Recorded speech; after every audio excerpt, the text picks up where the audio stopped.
Alright,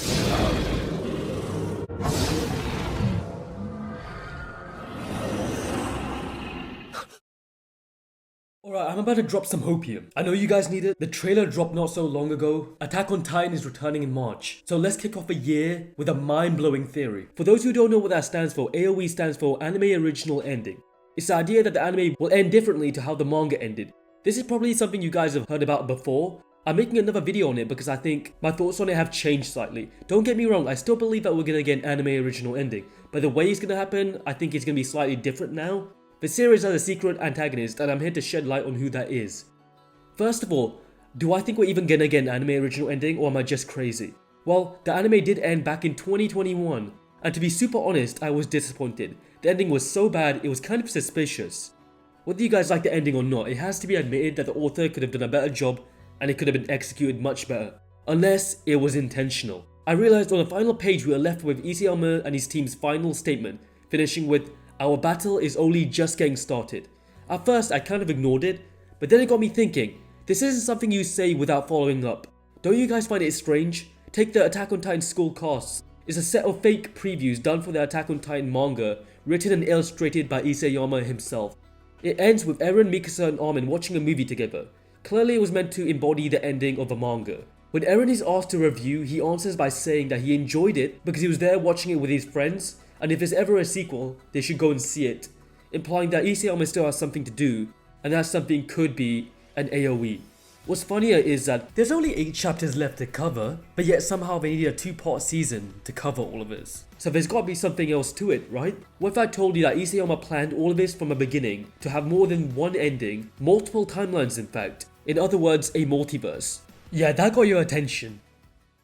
And if any of you are interested in getting things related to Attack on Titan, Naruto, whatever, things include jerseys, hoodies, collectibles, Pokemon cards, that kind of thing, I'm gonna leave a link in the description, you can check those things out. All the things there are pretty high quality, super affordable, it's worth checking out at the very least. Anyway, that's up to you, let's get into the video.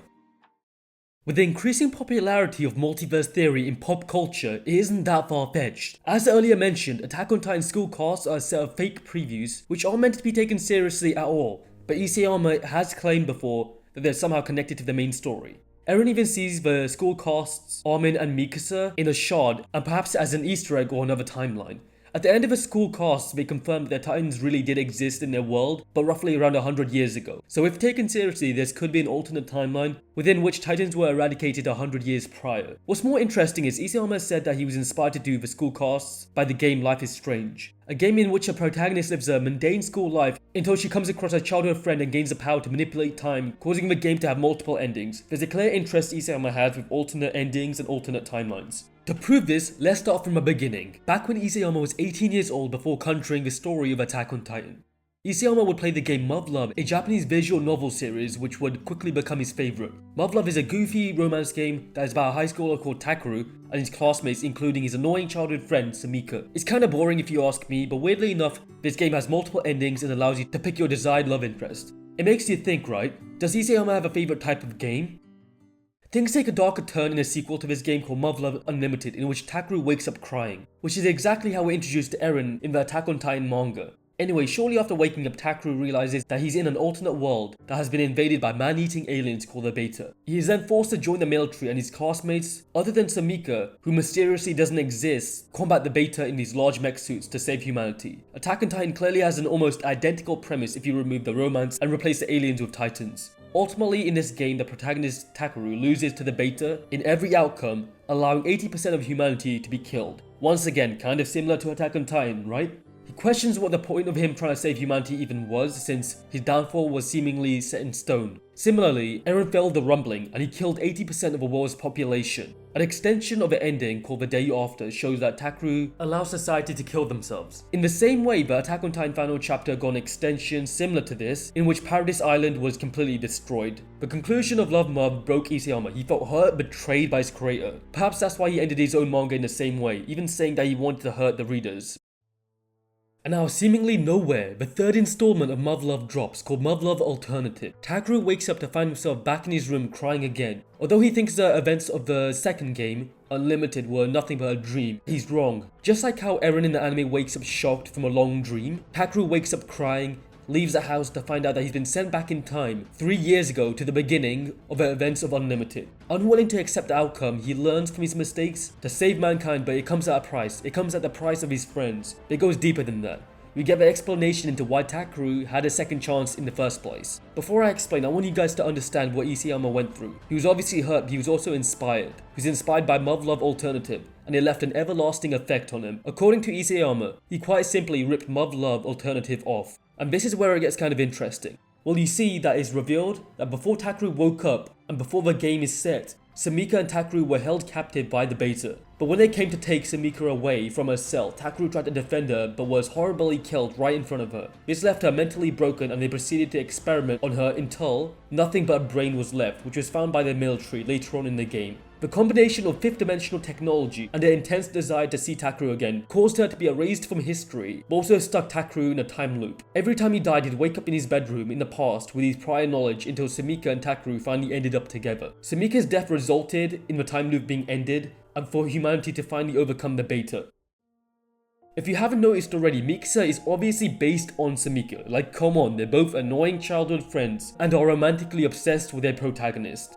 Samika was given the Santa Rabbit by Takeru, whereas Mikasa was given a scarf by Eren. Their names are extremely similar, and Mikasa was the first character that Isayama created for his own series, showing that there's a great importance to a character narratively. Practically the entire series is actually built around her. Could this mean that Mikasa, like Samika, is responsible for some sort of time loop that Eren is trapped in? Well, it wouldn't be that far-fetched. If you take the Lost Girls manga into account, the story starts with Mikasa during a Tross arc when she runs out of gas and she recalls Armin telling her that Eren died. In the normal manga and anime, she has a severe headache here, but in this continuity, a glowing butterfly approaches her and in her own voice speaks to her. Mikasa then experiences a different reality where her parents never died because the human traffickers who murdered them were killed by wolves instead. Inside of a forest house, Grisha brings Eren with him during a medical visit and they quickly become friends. But when Eren stops coming to her house for several months, Mikasa wishes that she could see him. Sometime later, she overhears Grisha telling her father that her pregnant mother has an infection. Mikasa then rushes over to her and apologizes while creepy music is playing. Although I could be wrong, I think Mikasa feels that her wish to see Eren is what caused her mother to become sick. What if Mikasa's family needs to die in order for her to be reunited with Eren and she's willing to do that? What if, just like Samika, she's more mentally deranged and villainous than you think? Eren mentions to Mikasa that he would be leaving the wall soon in the hot air balloon in order to explore the outside world, telling Mikasa to meet him at nightfall. Remembering that, Mikasa rushes to find him at night, but is suddenly grabbed by the Mirror Man. She meets the Mirror Man, who is arguably the most mysterious character in the entire series, as he attempts to turn Mikasa into a murderer, possibly referring to her as a murderer because she's responsible for the death of so many people by manipulating the timeline so she can save Eren. Mikasa begs him to let her go. The man agrees at first, but then tells her that she cannot save Eren. She asks Mikasa to kill him. The Mirror Man warns her that she will not be able to meet Eren and that he will leave her behind. Mikasa is shocked to learn that the man knows about Eren and starts to question his identity. He tells her that he is no one, but at the same time he could be anyone. The man then hands Mikasa a knife that looks oddly similar to the one that Eren used to kill the trafficker. He says that he knows that she's lost and caused this timeline because she could not accept Eren's death. Now remember Samika from Muv-Luv? She also couldn't accept Takeru's death and wanted to meet him again, so created a time loop. What's interesting here is Samika's surname is Kagami, which means mirror, possibly in reference to the Yatta mirror. No, not that one. In Japanese legend, it's said to reveal truth. So when she looks into the mirror, she sees herself as a murderer and then stabs him, but the man reveals himself to be fine. He lets her go but it's too late and Eren has left. She replies with, "Even if it means turning the world against me, I shouldn't have let him go." So upon reaching the place that Eren said that they meet, Mikasa finds Armin alone, and she tells her how Eren died trying to save him.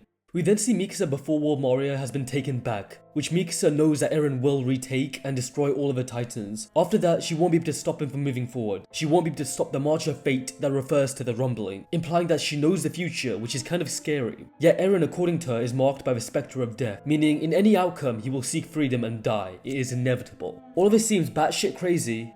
This isn't the first time something like this has happened before either.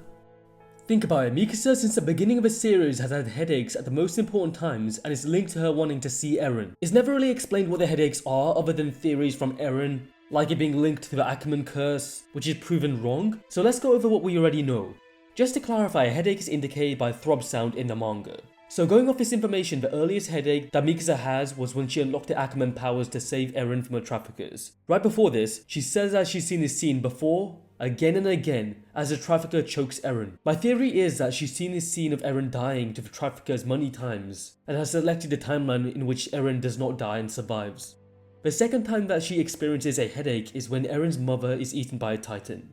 The third time is during the Tross arc, after Armin told her that Eren died, that we just went over. And obviously she says again and again she's lost her family, runs out of gas, and she needs to start again. What could this mean? The Lost Girls manga also shows this scene, talks about there being a happy dream and a sad dream. In one of the two, I assume the sad one, she lost her family, and she needs to start again.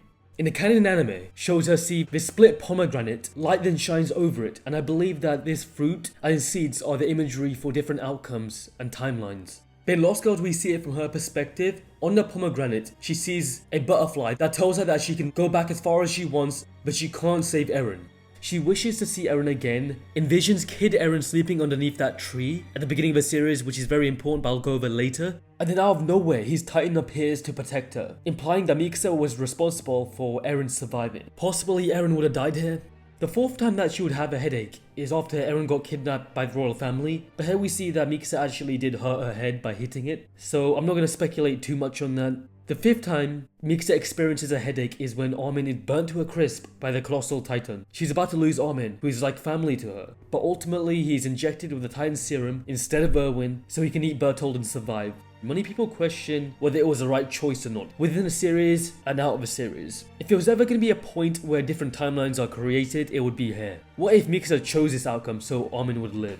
The sixth time Mikasa experiences a headache is when Louise salutes her as she's walking away clutching her head, recalling Eren saving her, which I'm not sure is necessarily related to her powers, but it's interesting that she remembers Eren. So what I'm trying to say is these headaches could be like checkpoints in a game, somewhere you could recover data, where you could save the game and come back to, since they're very important points. Now, if Mikasa truly does have these powers to manipulate time, create timelines, isn't it a bit random? Well, I'd say no. You're probably wondering where they came from.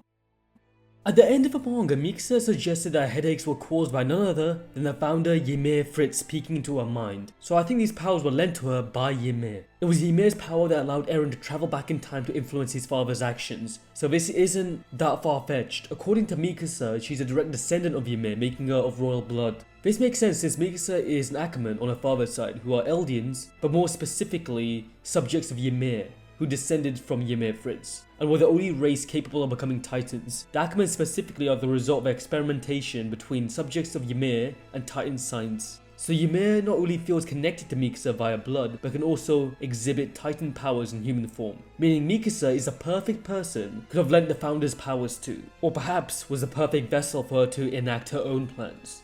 But then the question becomes, why would Ymir give Mikasa powers in the first place? Eren told Armin that Ymir picked Mikasa because she saw herself in Mikasa, but doesn't know exactly what or why. Well, what do we know? We know Ymir was also kind of saved by Eren and understands why Mikasa wants to save him. She kind of correlates Mikasa and Eren's relationship to her and King Fritz's, and could want Mikasa to achieve what she never could. Since Ymir is depicted with her child body, she could be using Eren and Mikasa as nothing but toys, so she gives her these powers so she can save Eren despite it being impossible since he's marked by the spectre of death. Ymir is also connected to the Paths dimension that's stated to exist beyond time and space. Time passes very slowly, and a tree inspired by Norse mythology's Yggdrasil illuminates the realm. The tree looks like a typical depiction of maybe multiverse theory, branching out, different timelines. Taking a wild guess, I think that the reason the realm is even called the Paths dimension in the first place is for that exact reason. It allows you to pick maybe different paths to create different and alternate timelines. So what is the actual plot? What is going on? Let me just quickly explain what the timeline theory even is, and go over all three timelines I think already exist. Timeline 1 is a continuity already shown in chapter 138 called The Long Dream, where Eren shows Mikasa the outcome of if she had told him that she loved him when asked, "What am I to you?" Within this outcome, both Eren and Mikasa lacked the resolve and sacrificed the island, condemning Historia to hell, so they ran away together to live peacefully in a cabin house in the middle of nowhere. Eren shortly slowly fades away into death as Mikasa holds his head due to the curse of Ymir. The last words to Eren are, "See you later," implying that Mikasa thinks that they're going to see each other again. At face value, it doesn't actually mean anything. But if you consider the fact that Mikasa could have trapped him in a time loop, it becomes more sinister. It sounds like Mikasa failed to keep Eren alive, so she needs to try again. There's a possibility that this is a dream and not a real timeline, but I don't think so. Predominantly because dreams are very important in Muv-Luv within Attack on Titan. And also, during Eren's introduction in chapter 1, He dreams of Mikasa saying see you later and wakes up sitting crying. Dreams aren't just normal dreams, you should know that much already.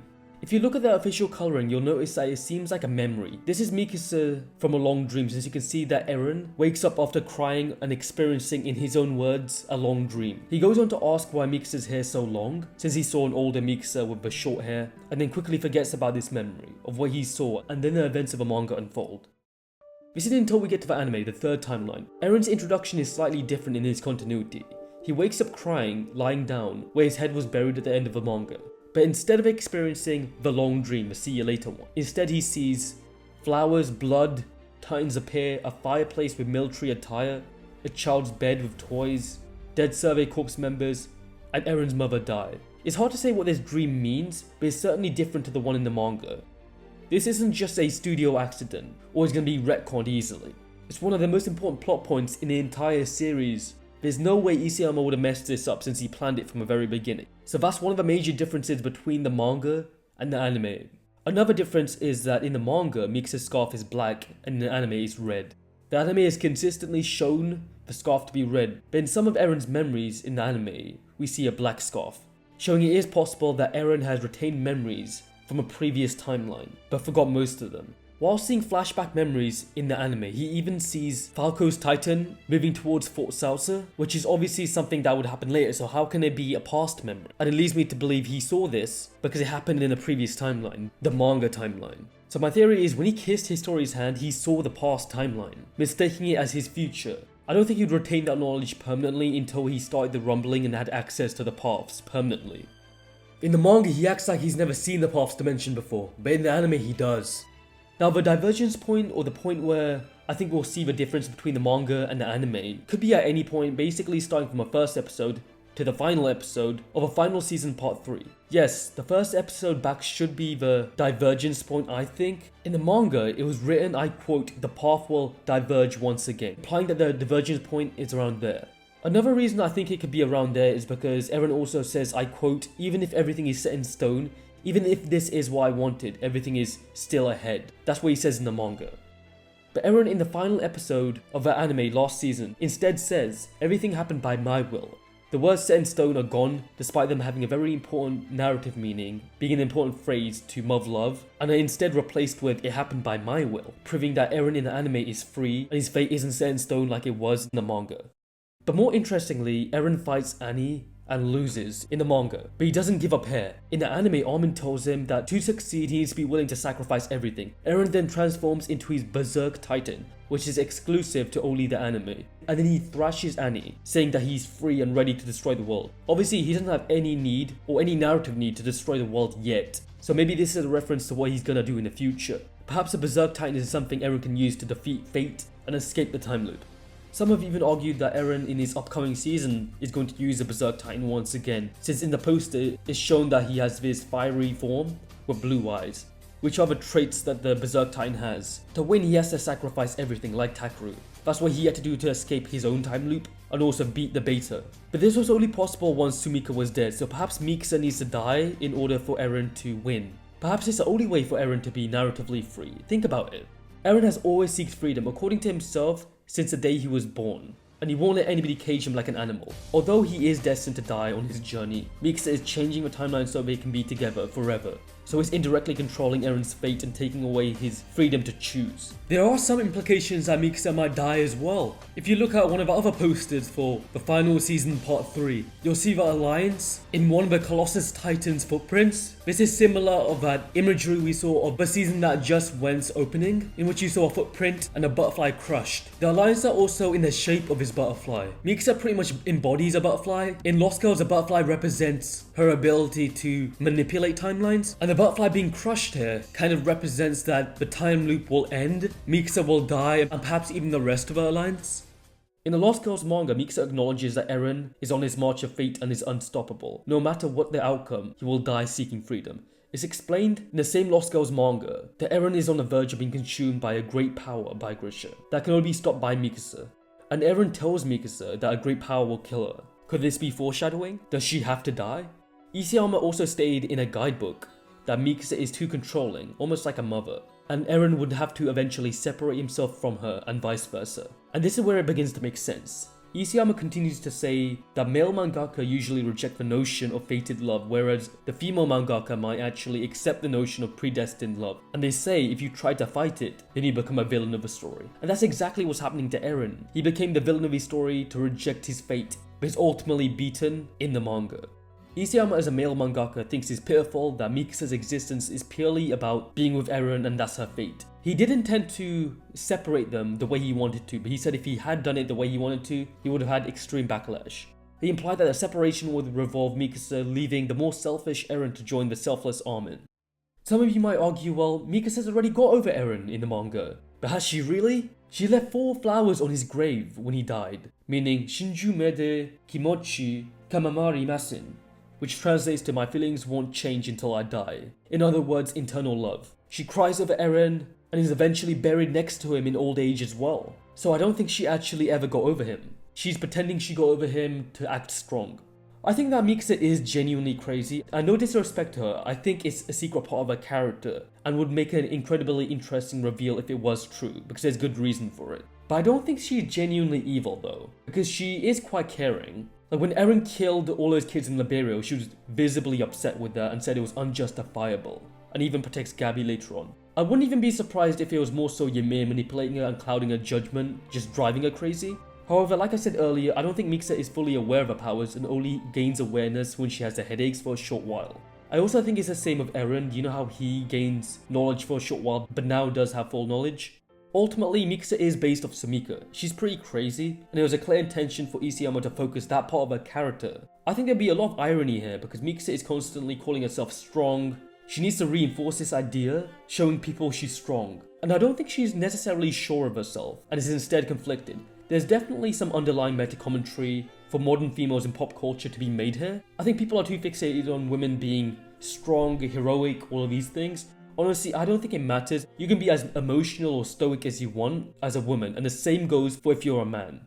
Eren isn't necessarily the good guy here either, because he literally committed genocide, killed children, killed 80% of humanity. They're both forces of nature who naturally collide. Attack on Titan is the story of fate versus freedom, in which freedom, I think, will prevail. I don't know exactly how, but I know one of them has to die at least. Mark my words. And that concludes my theory. Hopefully you enjoyed. If you agree, if you disagree, if you want to add anything, comment down below. Like this video, it really helps it out with the algorithm. You can also check out my other Attack on Titan theories. I've done quite a few actually, and they're all equally as interesting. Thanks for making it to the end of the video, and I'll see you next time. Peace.